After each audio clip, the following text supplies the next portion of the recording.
بسم اللہ الرحمن الرحیم۔ السلام علیکم ورحمۃ اللہ وبرکاتہ۔ جی دوستو، امید ہے آپ خیر و عافیت سے ہوں گے۔ اللہ پاک آپ کو اپنے حفظ و امان میں رکھے۔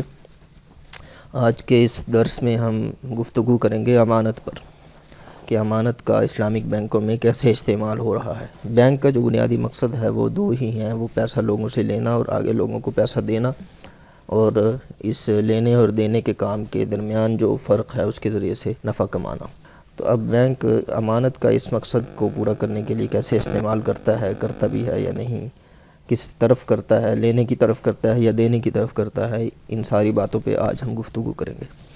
تو امانت کی آگے ہم نے تفصیل کی ہے بریکٹ ڈال کر ودیعت سے، چونکہ امانت معروف لفظ ہے، ودیعت اصطلاحی سا لفظ ہے، لوگ اس کے بارے میں کم جانتے ہیں، زیادہ امانت ہی استعمال ہوتا ہے، حتیٰ کہ جو ودیعت کا مفہوم ہے اس میں بھی امانت ہی کو استعمال کیا جاتا ہے۔ اس وجہ سے ہم نے بریکٹ میں ودیعت ڈال کے اس کی تفصیل کر دی، حالانکہ یہاں جو مقصود ہے وہ ودیعت پر ہی بحث کرنا ہے، کیونکہ امانت ضمناً ہمارا موضوع بحث بنے گی، جبکہ اصلاً ہمارا جو موضوع بحث ہے وہ ہے ودیعت۔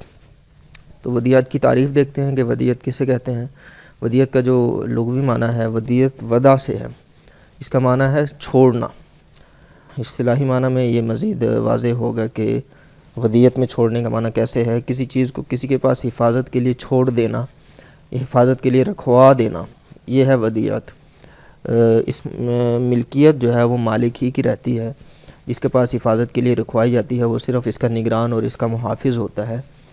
رکھوانے والے کو مودع کہتے ہیں، اور جس کے پاس چیز رکھوائی جاتی ہے وہ مودع ہے۔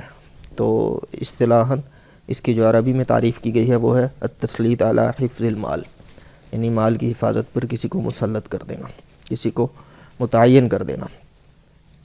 اس کے بعد ہم دیکھتے ہیں کہ ودیعت اور امانت میں فرق کیا ہے، کیونکہ دونوں ہی لفظ ہمارے عرف میں ایک لازم و ملزوم سمجھے جاتے ہیں کہ ودیعت کے ساتھ امانت بھی، تو اس وجہ سے ہم ان دونوں کا فرق دیکھتے ہیں کہ ودیعت اور امانت میں کیا کیا فرق ہیں۔ تو جو ودیعت ہے وہ خاص ہے اور امانت عام ہے۔ اب یہ منطقی ایک تعبیر ہے، اس کا معنی یہ ہے کہ ہر ودیعت جو ہے وہ امانت ہوتی ہے، جبکہ ہر امانت ودیعت نہیں ہوتی، بلکہ امانت اور بھی چیزیں ہو سکتی ہیں۔ یعنی ودیعت میں چونکہ خاص ایک مخصوص اور ایک مقید مفہوم ہے جو کہ ہر امانت میں نہیں ہوتا، یعنی ہر چیز جو امانت ہوتی ہے لازم نہیں کہ وہ ودیعت بھی ہو۔ آگے چل کے مزید اس فرق کو ہم جب مزید فرق دیکھیں گے تو سمجھ آ جائیں گے۔ ودیعت میں جو غرض ہوتی ہے وہ حفاظت ہوتی ہے، چیز کی حفاظت ہوتی ہے، جبکہ امانت میں صرف حفاظت نہیں، دیگر اغراض بھی ہو سکتی ہیں۔ آگے جب ہم اس کی مثال دیکھیں گے تو سمجھ آئے گا انشاءاللہ۔ پھر امانت میں ودیعت کے جو علاوہ صورتیں، چونکہ ودیعت بھی امانت کی ایک صورت ہے، اوپر ہم نے جیسے پڑھا کہ ودیعت خاص ہے اور امانت عام ہے، یعنی ہر ودیعت امانت بھی ہے۔ تو اس وجہ سے ہم ودیعت کو نکالنا چاہ رہے ہیں کہ امانت میں جو ودیعت کے علاوہ صورتیں ہیں ان میں چیز کے استعمال کی اجازت ہوتی ہے، لیکن ودیعت والی جو صورت ہے امانت کی، اس کے اندر چیز کو استعمال کی اجازت نہیں ہوتی۔ کسے اجازت نہیں ہوتی؟ جس کے پاس چیز حفاظت کے لیے رکھوائی گئی ہوتی ہے، یعنی مودع، اصلاً اس کو چیز کے استعمال کی اجازت نہیں ہوتی۔ تو دوستو اس کے بعد ہم ان دونوں کی مثالیں دیکھتے ہیں، تو مثال سے بات اچھی طرح سمجھ میں آتی ہے۔ جو ودیعت ہے اس کی مثال یہ ہے کہ زید نے اپنی سائیکل علی کے پاس بطور ودیعت رکھی۔ یہ سائیکل اب علی کے پاس ودیعت ہے، وہ اسے استعمال نہیں کر سکتا ہے، بلکہ وہ اس کی حفاظت کرے گا، اور حفاظت بھی اس کی خود کرے گا۔ حفاظت کا بھی ایک معیار ہے کہ جس طرح وہ اپنی چیز کی حفاظت کرتا ہے، اپنی چیز میں وہ جان بوجھ کے کوتاہی نہیں کرتا، تو یہاں بھی وہ اس کی حفاظت کے اندر کوتاہی نہیں کرے گا اور اس کو استعمال نہیں کر سکتا۔ پھر جو امانت ہے اس کی کیا مثال ہو سکتی ہے کہ زید نے علی کو اپنی سائیکل 2 دن کے لیے عاریتاً دی، اور عاریت میں تو مقصد ہی استعمال ہوتا ہے، کیونکہ انسان کے پاس ایک چیز نہیں ہوتی، اس کو ضرورت ہوتی ہے، وہ دوسرے سے وہ چیز ادھار لیتا ہے، عاریتاً لیتا ہے، تو وہ اس کا مقصد استعمال ہی ہوتا ہے۔ اب یہ سائیکل علی کے پاس امانت ہے، لیکن اس کے باوجود اس کو اس کے استعمال کی اجازت ہے، تو یہ ان دونوں کے درمیان فرق ہے۔ اس کے بعد ہم اسلامک بینکوں میں امانت کا جو استعمال ہے وہ دیکھتے ہیں کہ وہ کہاں ہو رہا ہے۔ اسلامک بینکوں میں امانت یعنی ودیعت کا جو استعمال ہے وہ دو جگہ ہو رہا ہے. پہلی جگہ یہ کہ لاکرز جو ہوتے ہیں، لاکر یعنی تجوری، بینکوں کے اندر اکثر آپ نے دیکھا ہوگا جب آپ کہیں کسی بینک کا وزٹ کریں تو لکھا ہوتا ہے کہ یہاں لاکرز کی سہولت موجود ہے. ہر بینک کے اندر تجوری نہیں ہوتی، مخصوص بینک جو ہوتے ہیں وہ لاکرز کی سہولت اپنی گنجائش کے مطابق فراہم کرتے ہیں، کیونکہ اس کے لیے ایک پورا ایک علاقہ مخصوص کرنا پڑتا ہے جس میں ایک خاص طرح کی الماریاں ہوتی ہیں اور خاص طرح کا ان کا ایک حفاظت کا انتظام ہوتا ہے، جس کے اندر لوگ اپنی چیزیں آ کے رکھواتے ہیں. وہ چیزیں مختلف قسم کے اثاثے ان کے ہو سکتے ہیں جو ان کے اندر سما سکیں. اس کے لیے کچھ اصول ضوابط بھی یقیناً ہوں گے کہ اس طرح کی چیزیں اس کے اندر رکھوائی جا سکتی ہیں اور اس طرح کی نہیں رکھوائی جا سکتی. تو ان اصول و ضوابط کو مد نظر رکھتے ہوئے بینک لوگوں کے اثاثے اپنے پاس ان الماریوں میں، ان تجوریوں میں رکھتا ہے. تو وہ رکھنے کے لیے جو ان کے درمیان بینک اور ان کلائنٹس کے درمیان عقد ہوتا ہے وہ امانت کا یعنی ودیعت کا ہوتا ہے. بینک نے اس چیز کی حفاظت کرنی ہوتی ہے، لوگ مودع ہوتے ہیں اور بینک مودع ہوتا ہے، اور بینک اس اپنی حفاظت کی فیس لیتا ہے ان سے. اس کے بعد دوسری جگہ جہاں ودیعت کا استعمال ہوتا ہے، ودیعت ہم بار بار اس وجہ سے کہہ رہے ہیں کیونکہ امانت یہاں اگرچہ لفظ امانت لکھا ہوا ہے لیکن یہ ودیعت کے معنی میں ہے. تو دوسری چیز جہاں ودیعت کے طور پر بینک کے پاس اثاثے ہوتے ہیں وہ ہیں سیکیورٹی ڈپازٹس.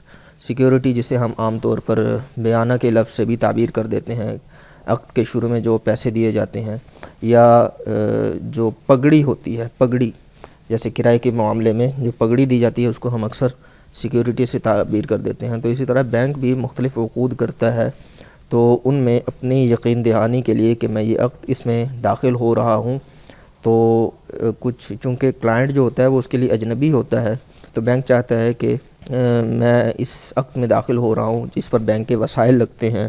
تو اس وجہ سے بینک چاہتا ہے کہ ایسا نہ ہو کہ میں اس عقد کے لیے سنجیدہ طور پر کوششیں شروع کر دوں اور بعد میں کلائنٹ کہے کہ میں تو یہ عقد نہیں کر رہا، اس میں میں آگے مزید نہیں چل سکتا. اس وجہ سے کلائنٹ کی سنجیدگی کو یقینی بنانے کے لیے اور مزید عقد میں توثیق اور پختگی پیدا کرنے کے لیے بعض اوقات بینک مطالبہ کرتا ہے کہ آپ بطور سیکیورٹی ہمارے پاس کچھ رقم رکھوائیں. اب وہ رقم جو ہوتی ہے وہ ودیعت ہوتی ہے، بینک اس کو استعمال نہیں کر سکتا، اس کے ذریعے سے اسلامک بینک اس کو استعمال کر کے نفع نہیں کما سکتا. یہ اسلامک بینک کی بات ہو رہی ہے، سعودی بینک کا معاملہ اس سے مختلف ہے.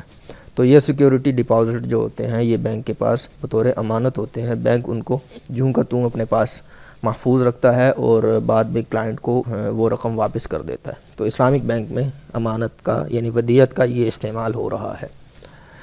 اور چونکہ اسلامک بینک جو عقد کرتا ہے اس کے سارے لوازمات، اس کے سارے شرعی اصول و ضوابط کو بکمال ہی پورا کرنے کا دعوے دار ہوتا ہے، تو اس وجہ سے اس عقد ودیعت کا بینک کے اندر پورا پاس رکھا جاتا ہے. اس چیز کو بینک اپنے ذاتی استعمال میں لا کر نفع نہیں کماتا.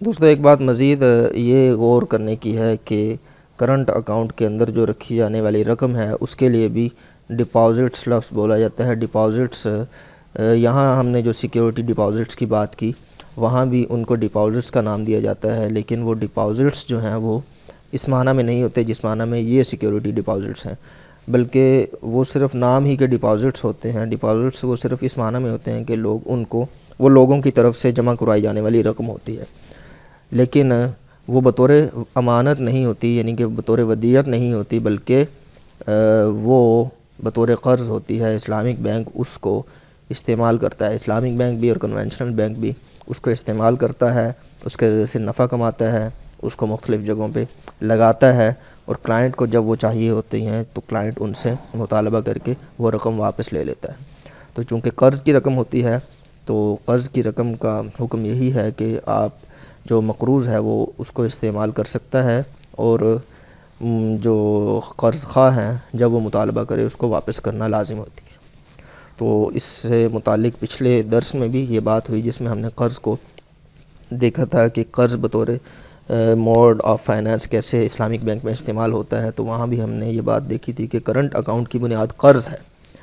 تو یہ بات یہاں واضح کر دینا ضروری تھی چونکہ کرنٹ اکاؤنٹ کے اندر جو پیسے ہوتے ہیں اس کے لیے انگلش میں ٹرمینالوجی میں لفظ ڈپازٹس بولا جاتا ہے، تو اس وجہ سے اس سے شبہ ہوتا ہے کہ شاید وہ بھی امانتیں یا وہ بھی ودیعتیں ہیں، حالانکہ وہ ودیعت نہیں ہوتی، وہ قرض کی رقم ہوتی ہے۔ تو دوستو اس درس میں ہم نے امانت، ودیعت، ان کے مفہوم، ان کی مثالیں اور اسلامک بینک میں اس کا جو استعمال جہاں جہاں ہو رہا ہے اس پر بات کی۔ تو اس درس میں اتنا ہی، اجازت دیجیے، السلام علیکم ورحمۃ اللہ وبرکاتہ۔